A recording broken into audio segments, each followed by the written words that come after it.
अस्सलाम वालेकुम everyone, this is Mohammad Muzammil Munaf from the platform of IQ school of finance. हम पढ़ रहे थे ई बिज़नेस और ई कॉमर्स के बारे में। हमने इनके इंट्रोडक्शन को समझा, कुछ बेसिक प्रिंसिपल्स देखे। अब आते हैं, देखते हैं ई बिज़नेस या ई कॉमर्स के अंदर वो कौन से बिज़नेस मॉडल्स हैं या तरीक़ाकार है जिसके थ्रू कंपनीज अपना बिज़नेस कर सकती हैं। सबसे पहला और सबसे आसान और बेसिक तरीका buying and selling of goods का है। कंपनीज चाहें तो अपने गुड्स को इंटरनेट के ऊपर प्लेस कर सकती हैं और कस्टमर्स वहाँ से उन्हें अप्रोच करके उन प्रोडक्ट्स को परचेज कर सकते हैं। ये सबसे बेसिक इस्तेमाल था ई कॉमर्स और ई बिज़नेस का। जब कंपनीज ने अपना काम करना शुरू किया इंटरनेट के ऊपर, तो सबसे पहला काम नॉर्मल अपने गुड्स की प्लेसमेंट करना, कस्टमर्स का वहाँ से ऑर्डर प्लेस करना और ऑर्डर प्लेस करके एक डिलीवरी सिस्टम के थ्रू घर तक उनके गुड्स को पहुँचा देना। एक डिलीवरी सिस्टम होना बहरहाल जो है वो यहाँ पे ज़रूरी है कि किस तरीके से कंपनी अपने फिजिकल गुड्स को उन लोगों तक पहुँचाएगी। अगर कोई इलेक्ट्रॉनिक प्रोडक्ट आपने परचेज़ किया है, यानी कि कोई सॉफ्टवेयर है, कोई लाइसेंस है, कोई एप्लीकेशन है, कोई वेब ऐप है, इस तरह की अगर कोई चीज़ है वो तो फौरी आपको डाउनलोड हो जाएगी, मिल जाएगी। लेकिन अगर कोई फिजिकल गुड है तो वो आपके घर तक पहुँच जाएगा। Buying and selling of goods सबसे ज़्यादा बेसिक और सबसे ज़्यादा पुराना तरीका है जो ई कॉमर्स और ई बिज़नेस के अंदर इस्तेमाल किया जाता है। उसके बाद आ गए थोड़े से एडवांस तरीके या थोड़े से एडवांस्ड बिजनेस मॉडल्स।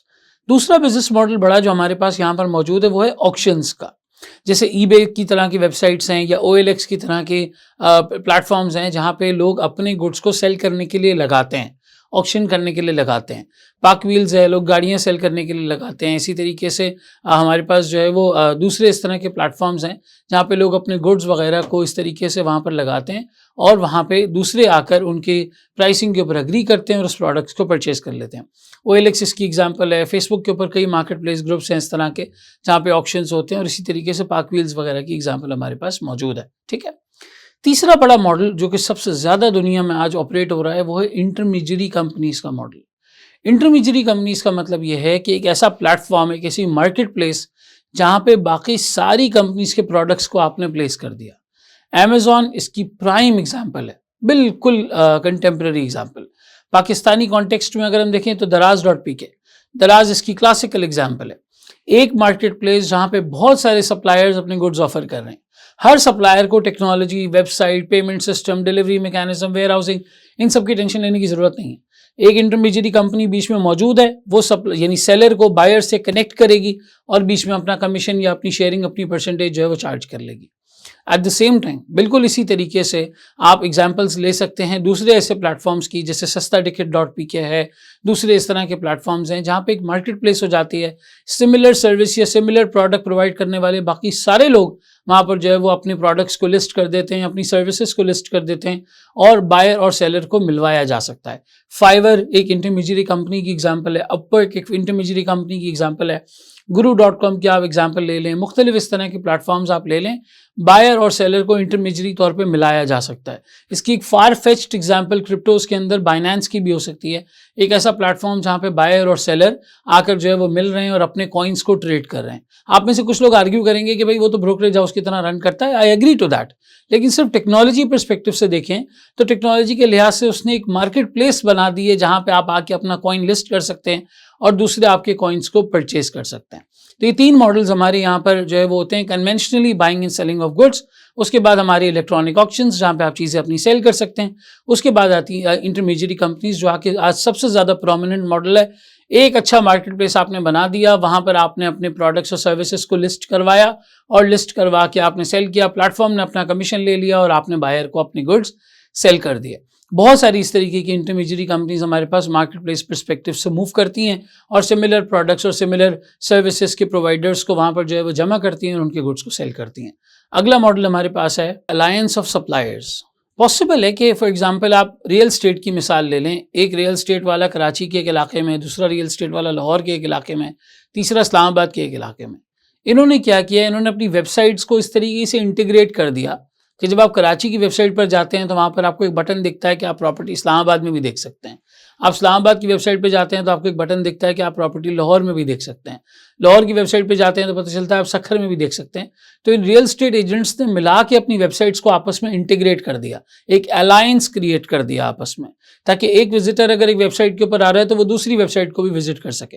अब प्रैक्टिकली स्पीकिंग जो कराची में रियल स्टेट का काम कर रहा है उसका इस्लामाबाद के रियल स्टेट से कोई ऐसा लेना देना नहीं है, लेकिन अगर कोई डील बन जाती है तो वो वहाँ पे एजेंसी कमीशन या इस तरह की कोई रेफरल कमीशन वगैरह कुछ भी चार्ज कर सकता है। So all in all from the perspective of alliance, मुख्तलिफ सप्लायर्स एक पर्टिकुलर सर्विस के प्रोडक्ट के अपनी वेबसाइट्स को आपस में इंटीग्रेट कर सकते हैं। इसके बाद जो अगला मॉडल हमारे पास मौजूद है वो है ई प्रोक्योरमेंट का। कंपनीज ने अपने नेटवर्क्स को, अपने सिस्टम्स को अपने सप्लायर्स के साथ लिंक किया हुआ है। फॉर एग्जाम्पल कंपनी कहती है कि यार हमें ये फलां किस्म की सिलिकॉन चिप चाहिए, तो उन्होंने रिक्विजिशन या अपनी रिक्वायरमेंट जो है वो अपने सिस्टम में अपलोड की। अब जितने सप्लायर्स उस सिस्टम से लिंक हुए हैं सब ने अपनी अपनी बिड्स देना शुरू की, अपने अपने टेंडर्स सबमिट करना शुरू किए कि जी फलां क्वांटिटी हम इस तारीख को इस रेट के ऊपर इस क्वालिटी के साथ इतने बजे आपको जो है वो डिलीवर कर देंगे।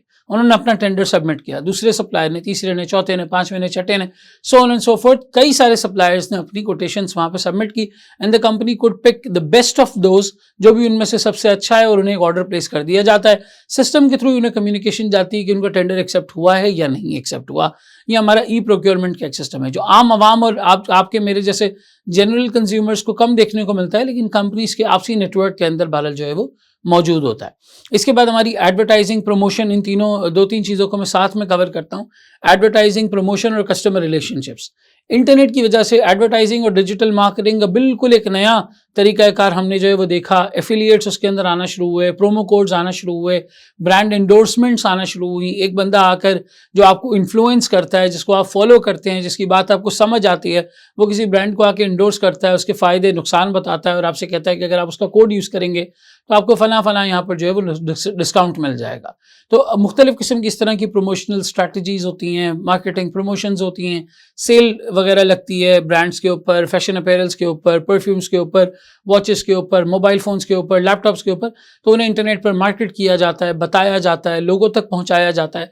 फिर कस्टमर रिलेशनशिप मैनेजमेंट के लिए आप ईमेल मार्केटिंग वगैरह का सहारा लेते हैं। कंसिस्टेंटली अपने कस्टमर को अपनी ऑफर्स, अपनी अपडेट्स, अपनी सर्विसेज, अपनी चीज़ें बार बार भेजते रहते हैं ताकि आप उन्हें याद रहें, वो ब्रांड उस कस्टमर को याद रहे। कल को कस्टमर को कोई चीज़ अगर परचेस करनी है तो पॉसिबल है कि उसे वो ब्रांड का नाम पॉपअप करेगा फ़ौरन। हम कभी McDonald's, KFC, Colgate, Surf Excel, Lemon Max bar, इन ब्रांड्स का नाम नहीं भूलते। देखिए मेरी एग्जांपल्स में भी ये नाम निकल के आ रहा है आपके सामने, क्योंकि वो प्रोडक्ट्स हैं जो हम आम जिंदगी में आम तौर पर इस्तेमाल करते हैं, हमारे यूजेज में होते हैं, और ये बार बार अपडेट्स देकर, एडवर्टिजमेंट्स दिखा के अपने आप को हमें याद रखवाते हैं, ताकि कल को घर पे हमें कभी भूख लगे तो हमें ये वाला ब्रांड याद आए, कभी हमें कोई चीज़ मार्केट से परचेस करनी हो तो हमें ये वाला ब्रांड याद आए। ये कोई इत्तेफाक नहीं है कि जब आप स्टोर्स में जाते हैं तो सबसे आगे वाली शेल्फ में इन्हीं का सामान रखा हुआ होता है, टीवी के ऊपर आपको इनका ऐड नज़र आ रहा होता है, फेसबुक, सोशल मीडिया पे आपको ऐड नज़र आ रहा होता है, नत नई किस्म की अलग अलग किस्म की प्रमोशंस, आप स्प्राइट को देख लें, पेप्सी को देख लें, कोका कोला को देख लें, इस तरह की दूसरी कैंपेनिंग्स देख लें, इस तरह की कैंपेन्स आती ही रहती हैं। 7 अप हो गया, माउंटेन ड्यू हो गया। हालांकि कंपनीज कोई बहुत ज़्यादा नहीं है पीछे, बहुत सारे ब्रांड एक ही कंपनी के अंडर आते हैं, लेकिन वो बार बार एडवर्टिजमेंट्स, प्रमोशंस, कस्टमर रिलेशनशिप्स, इन चीज़ों को इस्तेमाल करके आपके साथ एक ताल्लुक जोड़े रखते हैं, अपना नाम आपको याद रखवाते हैं, ताकि प्रैक्टिकली कभी आपको ड्रिंक पीने का दिल हो तो आपको ये वाले नाम याद आएँ। तो टेक्निकली स्पीकिंग ये 2-3 तरीक़े हैं जो इंटरनेट के ऊपर अप्लाई किए जाते हैं, ई बिज़नेस और ई कॉमर्स के प्रिंसिपल्स में आते हैं, और काफ़ी हद तक कंपनीज अपने कस्टमर्स को अपना नाम इसके थ्रू याद दिलवाती हैं। सर एग्जाम में अगर हमारे पास क्वेश्चन आता है तो हमें उस मॉडल को आइडेंटिफाई करना होगा जो वहाँ पे अप्लाई हो रहा है, और अगर कंपनी उस मॉडल में गलत कोई काम कर रही है तो हमें रेकमेंड करना होगा कि कंपनी को यहाँ क्या करना चाहिए। एट द सेम टाइम ये भी हो सकता है कि हमारे सामने छोटे छोटे क्वेश्चन आ जाए और हमें पिक करके बताना हो कि यहाँ पे एग्जैक्टली कौन सा मॉडल अप्लाई किया जा रहा है, क्या इस कंपनी के लिए सूटेबल है या नहीं, और इसके बजाय कंपनी को यहाँ पे जो है वो क्या करना चाहिए। तो B2B, B2C, C2C, C2B, ये बहुत सारी चीज़ें, ये direct to consumer as well, हमने पिछले लेक्चर्स के अंदर भी डिस्कस किया था। आज हमने ई बिज़नेस और ई कॉमर्स के जो मुख्तलिफ बिजनेस मॉडल्स हैं उन पर बात की कि इंटरनेट पे किस किस तरीके से जो है वो काम किया जा सकता है। अब आए हम अपने अगले सेगमेंट की तरफ मूव करते हैं।